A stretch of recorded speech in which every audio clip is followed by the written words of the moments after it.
Assalamualaikum warahmatullahi wabarakatuh.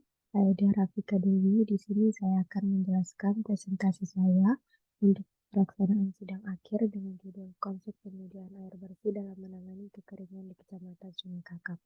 Yang pertama-tama saya ucapkan terima kasih kepada para dosen pembimbing dan dosen penguji.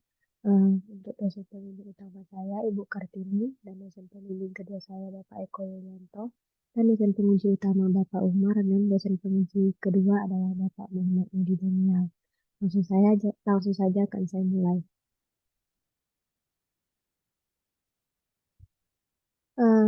Topik pembahasannya adalah terdiri dari lima bab. Yang pertama adalah pendahuluan, tinjauan pustaka, metodologi penelitian, hasil dan pembahasan, serta penutup. Yang pertama adalah pendahuluan yang terdiri dari latar belakang, rumusan masalah, tujuan, manfaat, pembatasan, dan sistematika penulisan. Nah, yang pertama adalah latar belakang.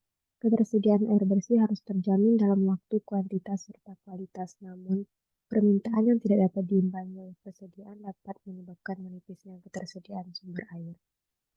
Kecamatan Sungai Kakap merupakan kecamatan yang penduduknya padat dan masih belum terjangkau PDAM secara merata. 9 desa di sana juga termasuk wilayah potensi rawan bencana kekeringan dengan kelas bahaya sedang. Masyarakat di sana hanya memanfaatkan air hujan untuk memenuhi kebutuhan air minum dan masak yang apabila musim kemarau tiba maka tidak terpenuhinya kebutuhan air bersih tersebut. Rumusan masalahnya terdiri dari 4 sebagai berikut. Beberapa kebutuhan air bersih di lokasi, untuk membandingkan kualitas air dalam PAH dan APSAH, dan bagaimana alternatif penyediaan sarana dan prasarana air di sana, beserta konsep perancangan tabungan air bersih yang sesuai dengan kondisi wilayah Kecamatan Sungai Kakap. Tujuannya sebagai berikut. Untuk menjawab pada pertanyaan para pemesan masalah dapat dilihat sebagai berikut. Manfaatnya diharapkan dapat memberikan suatu konsep dan edukasi kepada masyarakat dalam memaksimalkan air hujan dalam rangka upaya penyediaan air bersih, menjadi referensi pemerintah dalam menangani kekeringan, dan patokan dalam melaksanakan program bantuan mungkin berupa bantuan tabungan PAH atau APSAH. Pembatasan masalahnya terdiri dari 6, dapat dibaca sebagai berikut. Masuk kepada bab 2, tinjauan pustaka. Pertama adalah membahas tentang kekeringan. Klasifikasi kekeringan itu dibagi menjadi 2, yaitu secara alamiah dan akibat ulah manusia. Ini adalah tabel desa rawan bencana kekeringan yang menunjukkan bahwa 9 desa di Sungai Kecamatan Sungai Kakap itu termasuk wilayah yang potensi rawan bencana kekeringan yang kelas bahaya sedang. Untuk persyaratan kualitas air itu terdiri dari 3, kualitatif yang mana nantinya akan diuji berdasarkan Permenkes nomor 492 tahun 2010. Kuantitatif itu ditinjau dari jumlah air yang tersedia, sedangkan kontinuitas diartikan bahwa air bersih harus tersedia 24 jam per hari atau saat diperlukan. Nah, jenis-jenis sumber air di sini ada air permukaan, air tanah, mata air hujan, dan air laut. Yang mana dalam penelitian ini hanya berfokus pada air hujan saja. Selanjutnya nanti akan dianalisa proyeksi penduduk yang terdiri dari 3 metode sebagai berikut. Akan dipilih satu metode yang memiliki koefisien korelasi paling mendekati 1. Ini adalah standar kebutuhan air bersih nantinya yang akan digunakan berdasarkan piramida kebutuhan air minum sebagai berikut. Ini menghitung kebutuhan air bersih domestik, yaitu jumlah penduduk dikali standar kebutuhan air bersih domestik yang diperoleh dari gambar piramida sebelumnya. Selanjutnya ada menganalisa kondisi kekeringan, ditentukan dengan rata-rata akumulasi dari seluruh data curah hujan historis yang kemudian diklasifikasikan berdasarkan tabel menurut BMKG berikut. Ini adalah menghitung potensi jumlah curah hujan dapat dipanen menggunakan rumus alfa dikali curah hujan harian maksimum dikali luas atap. Ini adalah ilustrasi potensi air hujan yang dapat dipanen. Nah, untuk sistem penyediaan air bersih sendiri itu dibagi menjadi 2 berdasarkan komponennya, sedangkan selanjutnya ada bentuk dan teknik dari sistem tersebut. Nah, konsep yang akan digunakan di sini terdiri dari PAH dan APSAH. Yang pertama, PAH merupakan Teknologi yang digunakan untuk mengumpulkan air hujan yang berasal dari atap, bangunan, permukaan tanah, jalan atau perbukitan batu yang dimanfaatkan sebagai sumber air bersih. Nah, berdasarkan tekniknya, pipa ini digolongkan menjadi dua, yaitu melalui atap bangunan ataupun yang kedua melalui sistem permukaan tanah. Ini adalah skema teknik pemandian air hujan dari atap rumah. Yang kedua ada psah, merupakan kombinasi dari imbuhan buatan dan akuifer buatan, di mana itu imbuhan tidak dilakukan terhadap akuifer alami, tetapi terhadap akuifer buatan yang disusun oleh batuan-batuan yang bersifat unconsolidated dan berfungsi menyerap air seperti akuifer alami. Nah, bangunan absah ini terdiri dari 4. Yang pertama ada bak pemasukan air, kedua bak akuifer buatan, bak penyimpanan air, dan pengambilan air. Ini adalah gambar konsep desain absah.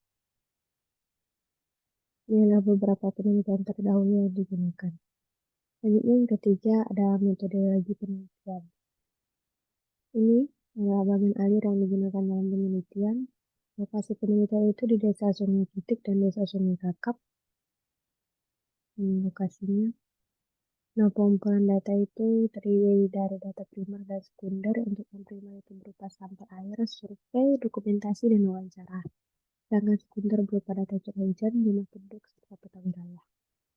Analisa datanya terdiri dari yang pertama studi literatur, yaitu survei kondisi lapangan, pemeriksaan kualitas air bersih, kondisi penduduk, kebutuhan air, ketersediaan air, kondisi kekeringan, dan desain tampungan. Ini adalah kuesioner yang digunakan saat proses pelaksanaan wawancara.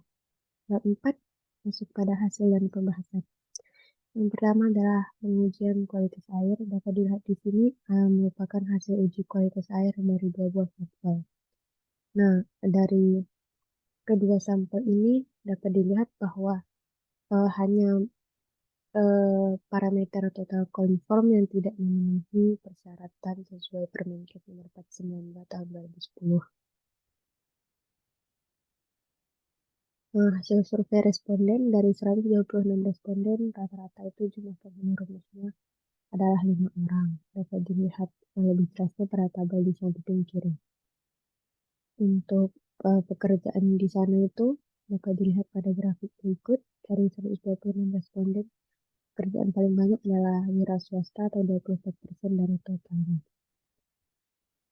Untuk sumber air bersih yang digunakan di sana itu tidak terlalu ada air hujan untuk minum dan masak, dan air galon sebagai alternatif apabila tidak tersedianya air hujan. Sedangkan untuk MCK itu hampir semua menggunakan air sungai, namun ada beberapa yang juga menggunakan air sumur, dan sangat sedikit orang yang menggunakan jaringan SPAM.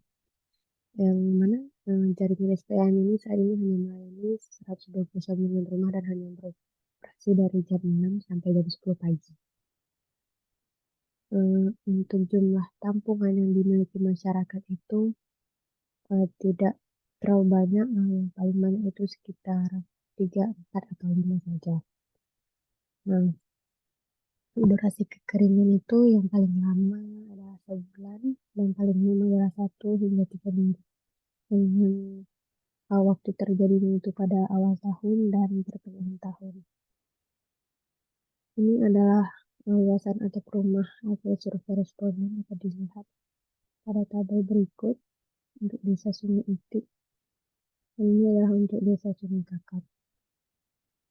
Nah, kemudian adalah memproyeksikan jumlah penduduk. Nah, setelah dihitung berdasarkan rumus koefisien korelasi, metode yang terpilih adalah metode geometri karena memiliki koefisien korelasi yang paling dekat 1. Nah, untuk hasil perhitungannya dapat dilihat pada grafik di samping kiri seperti berikut. Nah, setelah didapat proyeksi jumlah penduduk, selanjutnya proyeksi tersebut dikalikan 20 liter per orang per hari, karena itu merupakan standar kebutuhan air bersih masak dan minum, sehingga diperoleh proyeksi kebutuhan air bersih seperti gambar grafik berikut. Nah, potensi air hujan yang dipanen itu menggunakan rumus menurut Mariano seperti berikut, dengan dicari dulu curah hujan harian maksimum berdasarkan data historis curah hujan Sungai Kakap dari 2009 hingga 2021. Olehlah rumus potensi air hujan yang dapat digarisbawahi berikut. menggunakan luas atap hasil survei responden dengan rentang diambil nilai minimum, maksimum, serta rata-ratanya. Nah, perbandingan dari kebutuhan air bersih dan potensi air hujan dapat dilihat bahwa potensi air hujan yang ada mampu mencukupi kebutuhan masyarakat bahkan hingga proyeksi 10 tahun ke depan. Untuk analisa kondisi kekeringan itu menggunakan data curah hujan yang sama, dilakukan dengan merata-ratakan seluruh curah hujan bulanan rata-rata dari data historis yang ada sehingga diperoleh kriteria untuk di atas norma ada 115%-nya, normal diambil rata-rata 95%-nya. Dan diperoleh sebagai berikut kategori bulan basah, bulan normal, dan bulan kering. Nah, dari syarat kriteria ini, maka kita bisa menentukan tahun-tahun mana yang memiliki banyak bulan normal, bulan kering, ataupun bulan basah. Bisa dilihat pada tabel-tabel berikut. Untuk dari tahun 2009 hingga tahun 2021.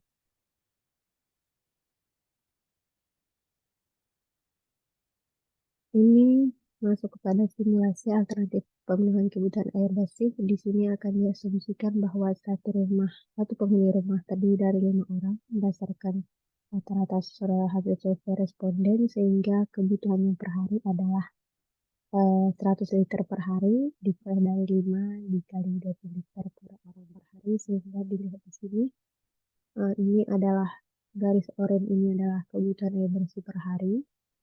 Dan yang abu-abu ini adalah anggapan jika kita mempunyai satu tampungan tempayan, dua tempayan, tiga tempayan.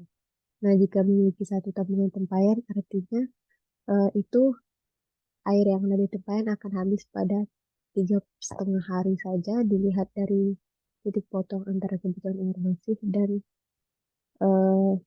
ini garis jumlah tempayan. Ini sama untuk jumlah 4 tempayan, 5 tempayan, dan 6 tempayan. Yang ini ada 7, 8, dan 9 tempayan.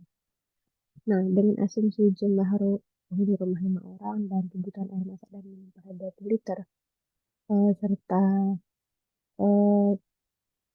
tampungan yang digunakan adalah tempayan semen dengan kapasitas 350 liter, maka dilihat bahwa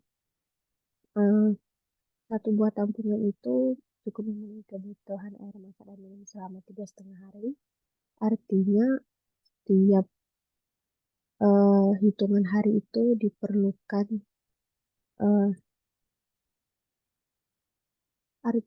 untuk 3,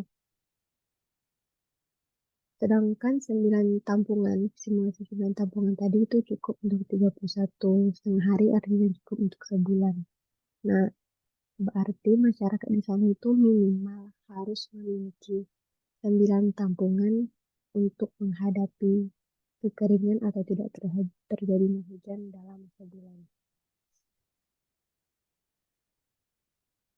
Untuk simulasi alternatif pemenuhan kebutuhan air bersih dengan absah dilakukan dengan menghitung volume optimum untuk absah itu yang mengacu pada pedoman teknis T05 2003 tentang cara desain bangunan absah untuk penyediaan air baku mandiri. Dilihat dari tabel berikut sehingga diperoleh perencanaan absah berukuran 10 dikali 3 dikali 2,5 meter. Penutup yang terdiri dari kesimpulan dan saran yang pertama adalah untuk 10 tahun ke depan, proyeksi penduduk itu dengan proyeksi penduduk 10 tahun ke depan itu air hujan yang ada di potensi air hujan yang ada di Sungai Kakak mampu memenuhi kebutuhan air bersih di sana. Sedangkan untuk hasil uji kualitas air itu terdapat satu parameter yang tidak terpenuhi, yaitu parameter total konform. Yang ketiga, dari data curah hujan historis dari 2011 ke 2001, stasiun Sungai Kakap terdapat kecocokan dengan data hasil survei responden bahwa bulan kering itu sering terjadi pada awal tahun dan pertengahan tahun.